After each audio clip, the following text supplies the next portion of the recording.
सर्व मान्यवर आमचे आदरणीय शांताराम तात्या पवार, त्याचप्रमाणे आमचे जिल्ह्याचे सचिव कॉम्रेड नंदकुमार हत्तीकर, त्याचबरोबर आमचे ज्येष्ठ आदरणीय रामचंद्र तात्या लाड, त्याचबरोबर आमचे माळीनाना, त्याचबरोबर इथं जमलेले सर्व शेतकरी बंधू,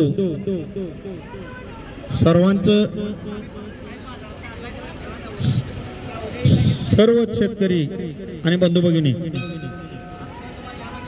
या ठिकाणी आम्ही आपल्या गावामध्ये मागच्या 2 वर्षाच्या पाठीमागे देखील हाच विषय घेऊन या गावामध्येही जाहीर सभा झाली होती।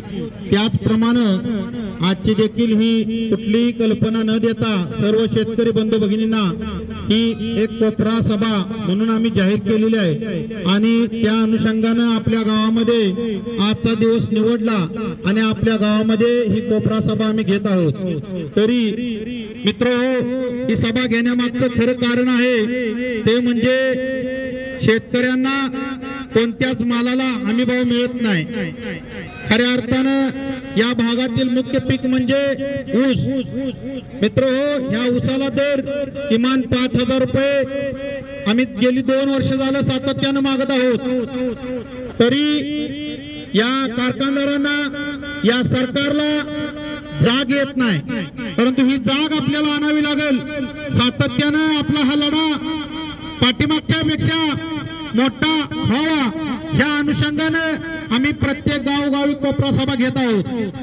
जरी आचारसंहिता लागू झाली असली तरी या आचारसंहितेच्या पूर्वी हे कार्यक्रम आम्ही जाहीर केलेले होते आणि त्या जाहीर केलेल्या कार्यक्रमा संदर्भात आम्ही ठिकठिकाणी कोपरा सभा घेत आहोत। मित्रहो, आपल्याला 5,000 भाव का मिळाला पाहिजे त्याच्या मागचं खरं कारण असं, मित्रहो, 16 महिने 18 महिने आपण वर्षभर राबून आपण ऊस पिकवायचा आणि त्याचा भाव मात्र दुसऱ्याने ठरवायचा।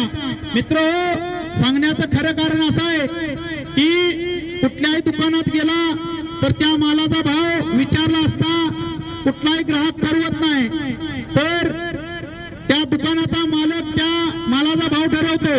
मात्र इथं सगळं उलट आहे। इथं असं आहे की माल पिकवायचा आपण, कष्ट करायचा आपण, राबायचा आपण आणि त्याचा भाव मात्र कारखानदारांनी, केंद्र शासनानं, राज्य सरकारनं भाव ठरवायचा आणि आपण तो घ्यायचा। मित्रहो, हे आपल्याला बदलावं लागेल, अन्यथा नाही बदललं तर भावी पिढी आपल्याला माफ करणार नाही। मित्रहो, आत्ताची परिस्थिती अशी आहे, शेतकरी मुलगा म्हणलं की शेतकरी मुलाला कोण मुलगी देत नाही। का देत नाही याच्या मागची कारण अशी आहेत की शेतकऱ्यामध्ये एकटी नाही, शेतकऱ्याला उत्पन्न नाही, शेतकऱ्याचं उत्पन्न कमी झालेलं आहे। त्याचे खरं कारण असं आहे। मित्रहो, मला खरं सांगायचं आहे तुम्हाला, जे 365 दिवस शेतकरी शेतामध्ये राबतो त्या राबलेल्या कष्टाचं फळ शेतकऱ्याला मिळत नाही। मित्रहो, मला खरं सांगायचं म्हणजे आपण पहिल्यांदा ऊसाची लागण करताना आपण ऊसाच्या बियाण्याचे पैसे देतो, त्यानंतर लागणीचे पैसे देतो, त्यानंतर आपण त्याला मेहनती करतो, त्यानंतर आपण ऊसाची लागण केल्यानंतर त्यानंतर भांगलन देतो, त्या 4 भांगलणी होतात, त्यानंतर आपण त्या ऊसाला पाणी द्यायचं काम करतो वर्षभर, तात्पुरतं ना, वर्षभर आपण त्याला पाणी द्यायचं काम करतो। मित्रहो, 365 दिवस आपण कष्ट करतो। आज एखादा मजूर जर आपल्या शेतामध्ये कामाला लावायचा म्हणलं तर गाड्याला किमान 500 रुपये हजेरी मिळते आणि महिलेला किमान 300 रुपये हजेरी मिळते। मात्र शेतकऱ्याला तेवढी सुद्धा मिळत नाही। आपण त्याचा हिशोब करून बघावा, दिवस वर्षाचे 365 पकडतो आपण।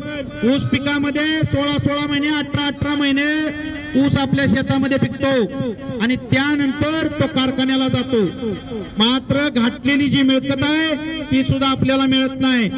जर शेतकऱ्याचा एखादा जोडधंदा असेल तर त्याला ते परवडतंय, ते पण त्याला परवडत नाही. खरं सांगायचं म्हणजे शेती ही वेळच्या वेळी करावी लागते, अशी परिस्थिती आहे. मित्र, आपण 5,000 रुपये तर या कारखानदारांना मागतोय.